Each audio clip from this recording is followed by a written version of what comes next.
Енді сіз негізінде біздің өңірдің тумасысыз, иә? Мен соны айтқым келген, тек қана басқа ештеңе. Мен туған жерім Шетпе станциясында дүниеге келгем 90 жылы. Ассалаумағалейкум, ұстаз. Қош келдіңіз Ақтауға.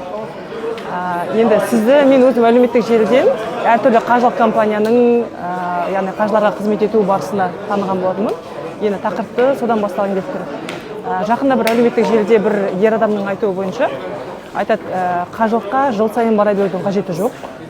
Өйткені пайғамбарымыз саллаллаху алейхи вассаламның өзі бір рет қажылық жасаған. Демек, бір рет парыз жасау міндет, одан кейінгі қалған қаражаттың барлығын жыл сайын бара бергенше мұқтаждарға немесе қайырымдылыққа берген дұрысырақ дейді. Сіз оған қалай айтасыз? Негізінде мысалға айтады ғой, ол жаққа енді өзіміз де барып жатырмыз Алланың қалауымен. Шүкір, қайта бара бергім келетін сезімдер ол енді орынды да. Сонда біз не істеуіміз керек деген сияқты. Жалпы бұл үрдіс махаббаттан туындаған үрдіс қой. Адамдар сол жаққа барғаннан кейін 13 жыл бойы Мекке қаласында Құран түсті, Жебрейіл періште келіп отырды. Руханияттың қалыптасқан жері.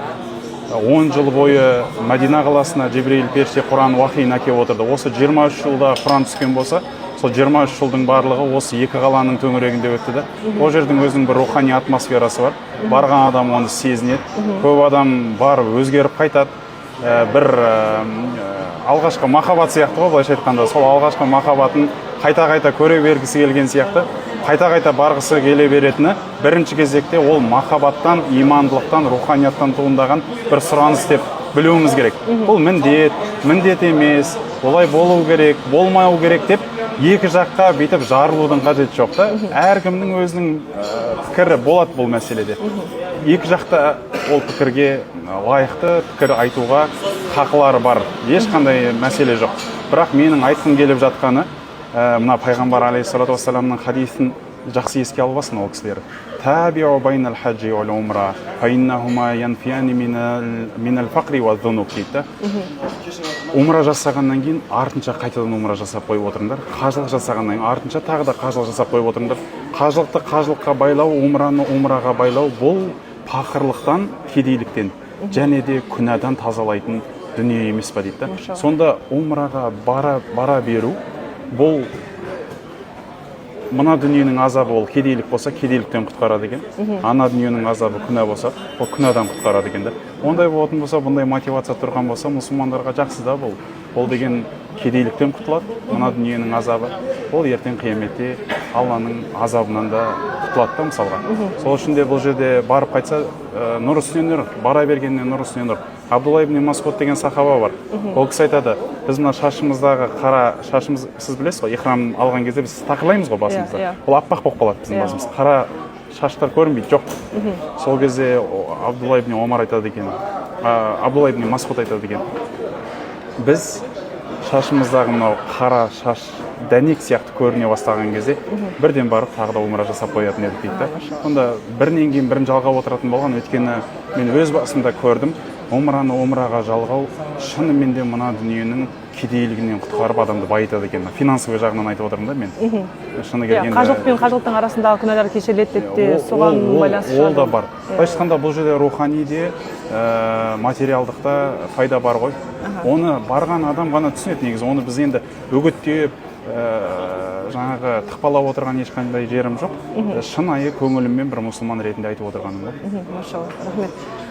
Енді келесі сұрақ, өзімізде сол қажылыққа барған кезде үлкен адамдардың қызметінде боламыз да, үнемі. Бірақ сол көбіне балалары жіберіп жатады. Әрине керемет ата-аналардың жіберіп жатқаны. Бірақ ата-аналардың өзінің қызметінде балалары болса, негізде сол дұрысырақ емес пе деген. Әлбетте дұрысырақ. Өзімде бір жолы барған кезде үлкен ата мен апа барған. Дерттері бар екен, бір әкесінің есте сақтау қабілеті нашар екен, ұмытып қала береді екен да. Оны маған айтпаған, кейін барғаннан кейін сол біз жұманың түнінде барат түніне тура барып қалдық та. Анау Кабаның ішіндегі Бакка дейді ғой, айналатын жер. Сол жерде адам өте көп, барлығы ертең жұмаға қалып қалайық деп кіріп жатыр, бірақ шықпайды. Сол жерде мен өзім бір 40 адамды бастап кіргем, сөйтіп 25 адаммен шығып 15 адамды жоғалтып алдым. сол кезде 15 адамды әйтеуір жинақтап үлгердім, бірақ біреуін таппадым да. Сол ақсақалды біз жоғалтып алып 1,5 күндей біз ол кісіні таба алмай кейіннен әзер дегенде таптық та.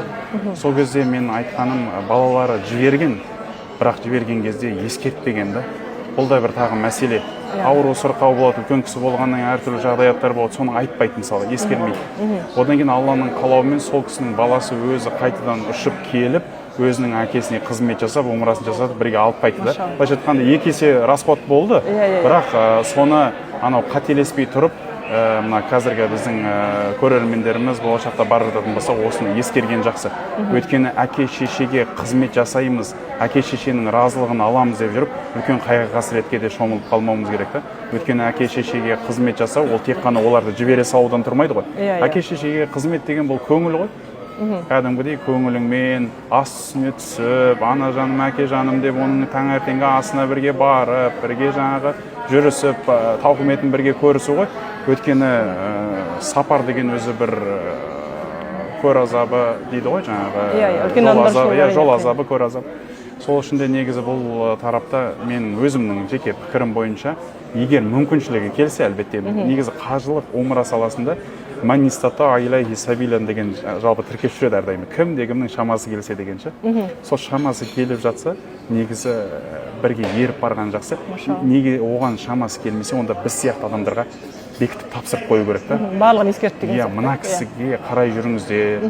Ол кісінің аяғында осындай бір дерті бар. Мына кісінің жүрегінде мынандай дерті бар. Мына кісінің астмасы бар деген сияқты айтып қойса, біз қалай айтсақ болады, қалған жамағаттан ол кісіге сәл артықша назар салып, көз қырымыз салып жүреміз да. Түсінікті, керемет, машалла. Енді сіз өзіңіздің Нұр Мүбарак университетіне оқығансыз, иә? Сол жақтың түлегісіз, дұрыс қой, иә? Шетелде білім алдыңыз ба? Иә, алдым. Енді қараңыз, қазіргі өскелең ұрпаққа, жастарға шетелден әлі де білім алу қаншалықты қажет? Жалпы біздің қазіргі діни білімге өзіңіздің енді берер бағаңыз деп айтпаймын, бірақ бұлай сырт көзбен не айтар едіңіз? Енді мен орысша айтқанда непопулярное мнение дейді ғой, бір сондай бір қатты танымал емес пікір айтатын шығармын. Барлық ұстаздар оны айтып жүрген шығар. Негізгі ірге тасты елде қалап алған дұрыс болады. Өзімізде 9 медресе бар, Қара шаңырақ Нұр Мүбарак университеті бар. Сол университеттің, сол медресенің төңірегінде ілім алып алса, одан кейін барып, ары қарай ілім алуға шықса, нұр үстіне нұр болады. Өйткені бұл негізі біздің ғұламалардың жолы сондай болған. Имам Шафи, Идрис ибн Мухаммед аш-Шафи өзінің өмір баянын оқып қарап отыратын болсаңыз, Ғаззада дүниеге келген, қазіргі Палестина. Ал Мекке қаласына анасымен бірге көшіп барып, сол Мекке қаласында өскен бала ғой. Сол Мекке қаласының ілімін алып алмайынша, Имам Маликтің алдына Мадина қаласына бармаған. Имам Маликтің алдына бір 11-12 жасында барған дейді, жаңа мұрты сақалы әлі шықпаған кезі деп келеді кітаптарда.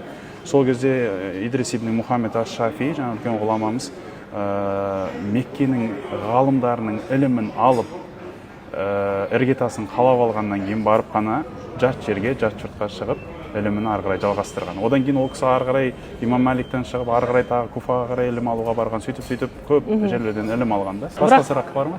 Жоқ, бірақ енді сіз негізінде біздің өңірдің тумасысыз, иә? Мен соны айтқым келген, тек қана басқа ештеңе. Мен туған жерім Шетпе станциясында дүниеге келген 93 жылы. Алланың қалауымен 6 жасымда нағашыларым жаққа көшіп кеткем. Менің туған жерім батыс, өскен жерім шығыс қой. Семейде өскем. Руыңыз кім? Қожамын. Все, машалла. Алла берекесін берсін. Рахмет сізге.